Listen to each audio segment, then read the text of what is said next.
Shalom Aleichem Besem Yesua Hamasiah. Salam sejahtera di dalam nama Tuhan Yesus Kristus. Bersama saya Pendeta Henry Tandianta MBS. Khotbah ini saya sampaikan saya dalam posisi sedang masa inkubasi positif Omikron ya. Ini adalah hari ketiga ya, lagi rasanya lagi nggak enak-enaknya gitu ya. Panasnya nggak terlalu tinggi ya,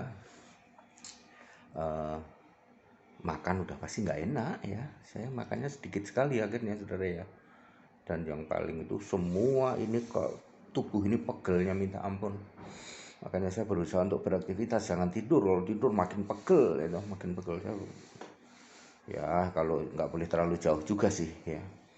Tapi ini memang pahit ya loh. Mau makan pun pahit rasanya. Kemudian untuk nelen memang sakit. Terus batuk ini saya doping pakai obat batuk.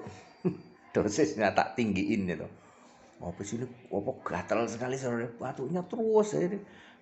Khusus obat batuk saya doping yang tak banyakin ya, untuk menekan supaya gatal-gatal sini. Batuknya kering, tidak berdarah. Baik, kita akan membahas sebuah tema ini. Pertanyaan dari saudara-saudara kita, umat mu'alaf. Tuhan kok makan ikan goreng katanya. Ya tidak salah ya. Yang menjadi masalah adalah Anda tidak paham.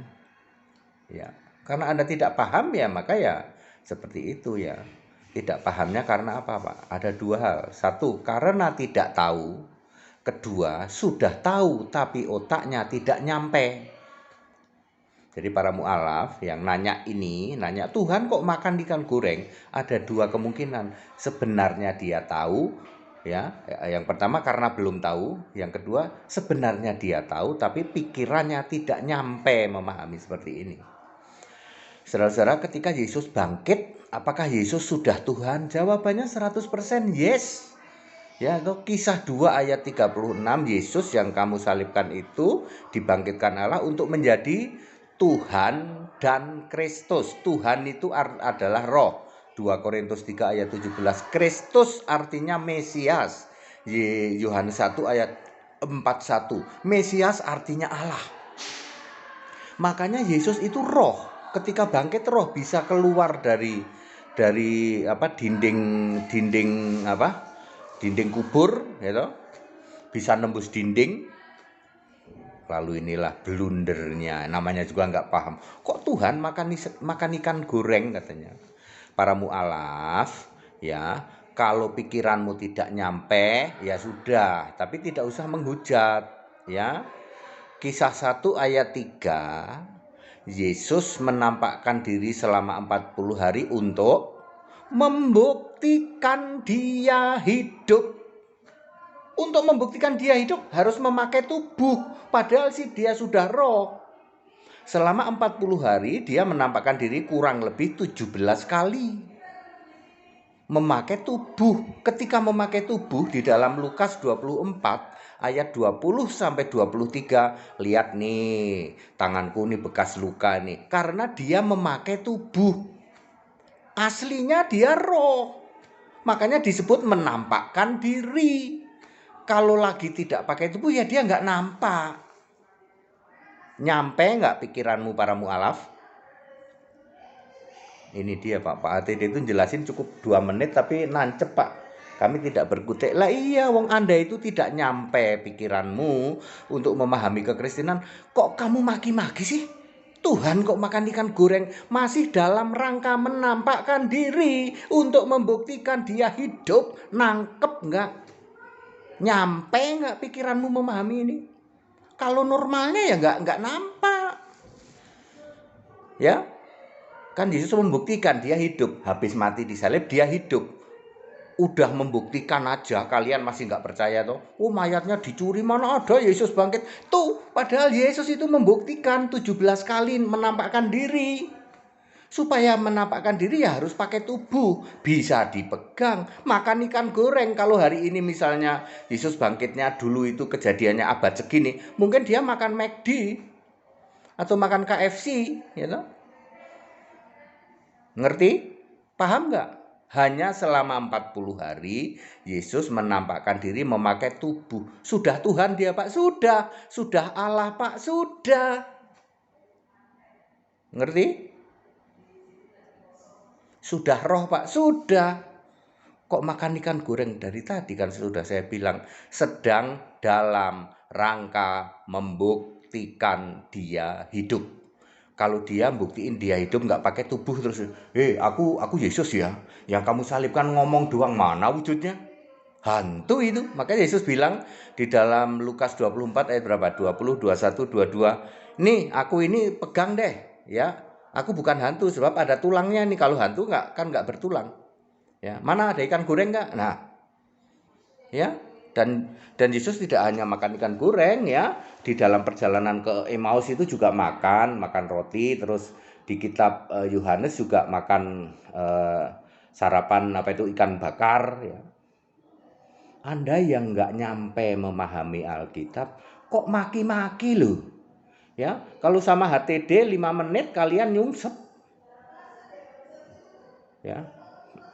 Ya kepada para mu'alaf, sudahlah kalian sudah mengimani itu ya. Sudah kalian imani saja ya. Nggak usah hujat, nggak usah caci maki kekristenan di depan HTD 5 menit tak jawab nyungsep kalian.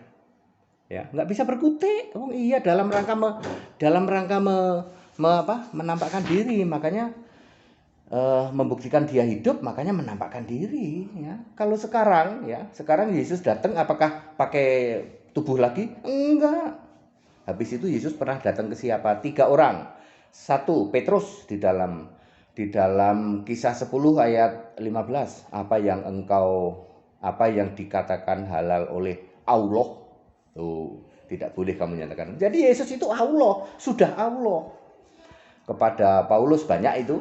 Di dalam kisah para rasul itu Paulus itu ada 5 kali yaitu Yesus yang sudah Tuhan, sudah Allah menemui Paulus. Kemudian kepada Yohanes yaitu di kitab Wahyu, khusus kepada Yohanes dalam rangka penyingkapan atau revelation. Makanya Yesus cerita mulai dari Yesus bangkit yaitu sebelum rapture sampai nanti kerajaan 1000 tahun, sampai nanti bumi baru langit baru, khusus kepada Yohanes. Jadi 3 orang Alkitab mencatat Yesus menemui muridnya yaitu Petrus, Paulus, dan Yohanes setelah Yesus naik ke surga jadi Allah. Paham enggak kamu para mu'alaf? Enggak paham Pak, makanya udah toleransi saja ya. Ya kalian itu enggak ada apa-apanya di depan HTD ya. Kalau kalian mau dengan yang lain pendeta-pendeta Tritunggal silahkan tuh debat seru sama sana. Tapi kalau sama HTD 5 menit langsung keok gitu. Tidak berkutik ya. Ya, kita Indonesia, kita Pancasila, toleransi saja ya. Kalian nggak paham kok bisa-bisanya maki-maki ya toh. Tuhan kok makan ikan goreng katanya. Lah kamu pikiranmu kan nggak nyampe. Nggak nyampe kok maki-maki lu. Para mu'alaf ya, ketawa ini. Temanku mu'alaf kan banyak, makanya kalian itu pada nggak tahu ya. Ya, kalau sama pendeta HTD jangan nanya. Wah, kita begitu langsung 5 menit langsung gelagapan kita dibales itu. Ya. Segala hormat kemuliaan untuk Yesus Kristus, satu-satunya Allah yang benar. Kita toleransi, kita Indonesia, kita Pancasila. Haleluya. Ya ini masa inkubasi berat ya memang. Saya berusaha beraktivitas, pegelnya luar biasa. Sendi-sendi ini ya. Ini Omikron ya. Dulu kan ada COVID biasa, lalu Delta. Saya nggak pernah kena itu. COVID Delta nggak pernah kena ya toh. COVID biasa, COVID-19 lalu varian Delta nggak pernah kena. Nah sekarang Omikron jadi kena seperti ini. Tetap bersama saya Pendeta Henry Tandiat MBS. Haleluya, amin.